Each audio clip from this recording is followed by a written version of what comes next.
හරි මේ තියෙන්නේ ෂයිනි S883 මැෂින් එක. අපි මේක හයි කරගන්න විදිහ බලමු. මේක හයි කරගන්න නම් මැෂින් එක මුලින්ම තියෙන්න ඕනේ.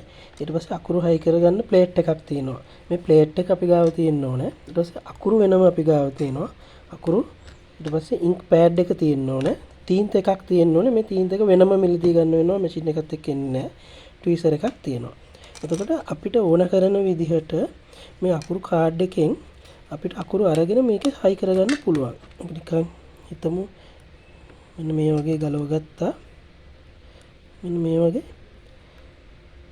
මේක අපිට කැමති විදිහට පුළුවන්. එතකොට අපේ තියෙන ප්‍රොඩක්ට් එකේ හැටියට අපිට පේලි කීපයක් උනත් හයි කරගන්න පුළුවන්. අර පිළිවෙලක් අවශ්‍ය නැහැ.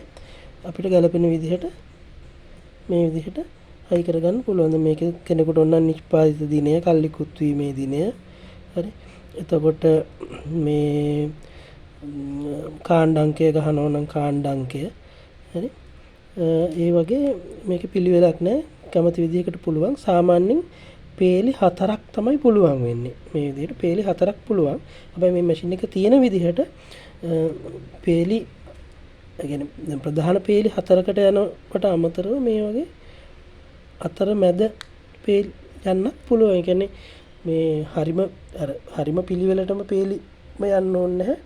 මේ විදිහට සාමාන්‍ය පේලි 4ක් අපි කැමති විදිහකට හයි කරගන්න තියෙනවා. ඊළඟට මෙන්න මේ මැෂින් එකේ දෙපැත්තේ තියෙනවා බටන් දෙකක්.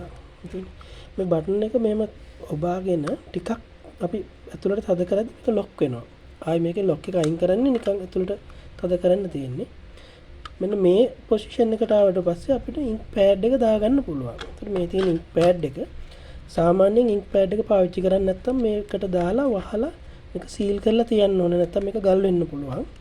ඒතර මේ ඉන්ක් පෑඩ් එකට මේ තීන්ත මේ විදිහට තියලා දැන් මේක මේ විවෘත කරලා නැහැ.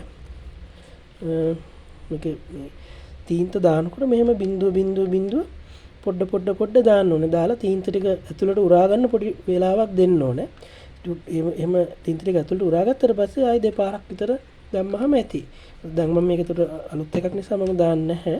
ඊට පස්සේ මේ පෑඩ් එක මේ පැත්ත ඇතුළට වෙන විදිහට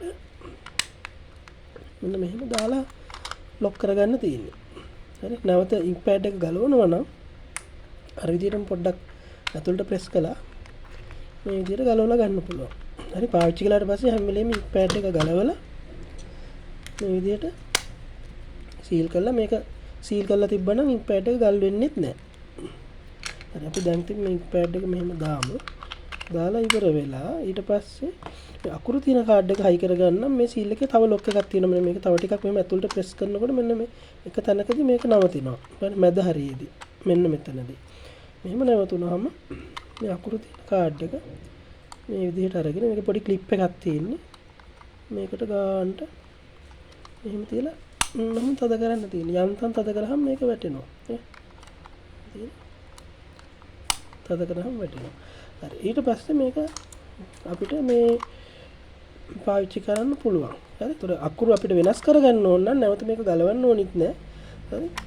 මේ බටන් දෙක ක්ලික් කරලා මේ කෙරවලටම ගියම තද කළා මේ විදිහට සීල් එක ලොක් වෙනවා. දැන් අපිට තියෙන අකුරු ගලවලා අලුත් අකුරු දාගන්න පුළුවන්. මේ විදිහට